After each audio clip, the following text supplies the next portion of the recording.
Welcome back to my channel. तो जैसा कि मैंने पिछले वीडियो में माय जर्नी लेटर पढ़ा था चेतन भगत का, तो आज हम बात करेंगे बुक के पहले चैप्टर के बारे में, जो कि है adding values to our life. तो इसमें चेतन भगत ने हमसे पूछा कि आखिर क्या है इंडियन वैल्यूज। तो हम इंडियन वैल्यूज के बारे में जब भी सोचते हैं तो सबसे पहले हमारे दिमाग में आता है कल्चर, ट्रेडिशन और फूड। तो क्या इंडियन वैल्यूज सिर्फ इतनी ही है? जी नहीं, इंडियन वैल्यूज बहुत वास्ट हैं।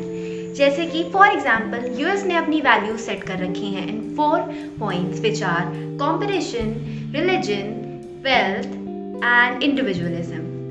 तो अगर हम किसी इंसान से पूछते हैं कि इंडियन वैल्यूज क्या हैं, तो वो हमें जवाब देता है रिस्पेक्टिंग एल्डर्स, रिलीजन। बट ये बात सच नहीं है। जब हम किसी से भी कम्युनिटी वैल्यूज के बारे में पूछते हैं तो वो इंसान कोई भी हमें उसका क्लियर जवाब नहीं दे सकता है। जैसे कि क्या हमारी सोसाइटी फेवर करती है वेल्थ को या एजुकेशन को? क्या हम डेमोक्रेसी को फेवर करते हैं या किंग्स को फेवर करते हैं? ये सारे जवाब अनआंसर्ड, ये सारे क्वेश्चंस अनआंसर्ड हैं। और अगर कोई लोग इसके आंसर देते भी हैं तो वो आंसर काफ़ी कॉन्ट्राडिक्टरी होते हैं। और इसी चीज़ को बहुत से राइटर्स ने लिखते हैं as there are many Indias within India, और कुछ लोग इसे ऐसे भी लिखते हैं the beauty of India where everything is unpredictable. तो चेतन भगत के अनुसार वो इसे कंफ्यूजन कहते हैं, क्योंकि वैल्यूज कभी भी अनप्रेडिक्टेबल नहीं हो सकती। और अगर ऐसा है तो इसका मतलब हमारे पास क्लियर सेट ऑफ वैल्यूज नहीं है। और हमारे यूथ को चाहिए वैल्यू क्लैरिफिकेशन, क्योंकि हमारे रिलीजन में भी यही कहा गया है कि एक इंसान के पास अगर क्लियर सेट ऑफ वैल्यूज नहीं होती हैं तो उसकी लाइफ मीनिंगलेस होती है।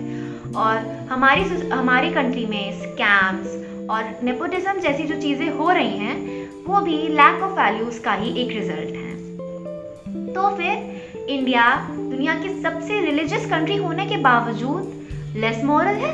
नहीं, ऐसा नहीं। कंट्री जहाँ गांधी जी और बुद्धा जी जैसे लोगों का जन्म हुआ है, वो कंट्री श्योरली वैल्यू करती है अच्छाई को। तो लेकिन हमारे पास प्योर सेट ऑफ वैल्यूज ना होने का कारण ये है कि इंडिया का कॉन्सेप्ट ही बहुत नया है।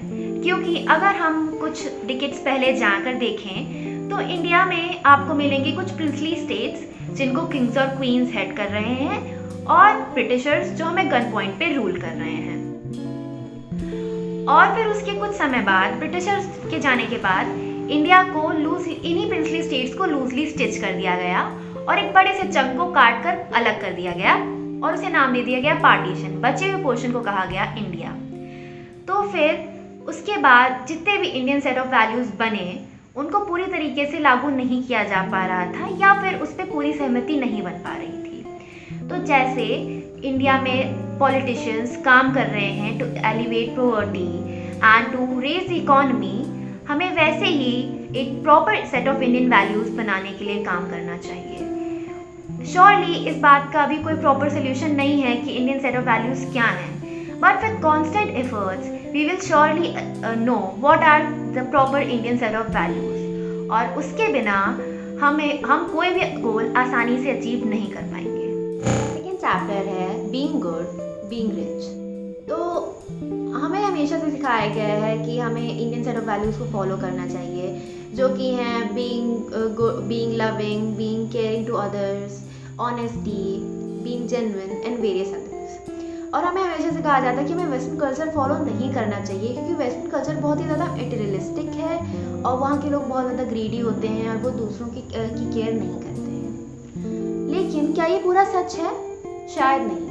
इसी को एक्सप्लेन करने के लिए चेतन भगत ने एक एग्जाम्पल लिया है मैकिंजी नाम की एक यूएस बेस्ड कंपनी का।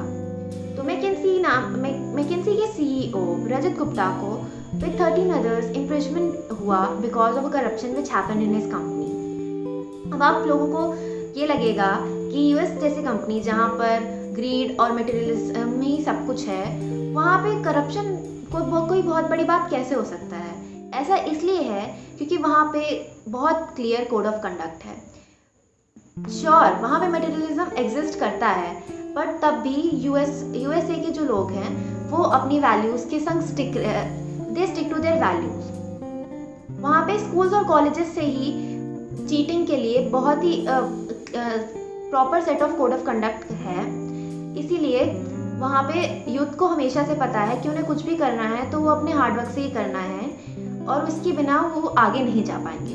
जबकि इंडिया में कई बार ऐसा होता है कि बहुत से ऐसे लोग होते हैं जिनके जो एक ऐसी पोजीशन पे पहुंच जाते हैं बिकॉज ऑफ सम लिंक्स, लेकिन उनके पास उस पोजीशन लायक शायद टैलेंट नहीं होता है। और इसी के कारण हम अपने आसपास बहुत सारी अलग अलग चीज़ें, छोटी मोटी करप्शंस भी देखते रहते हैं।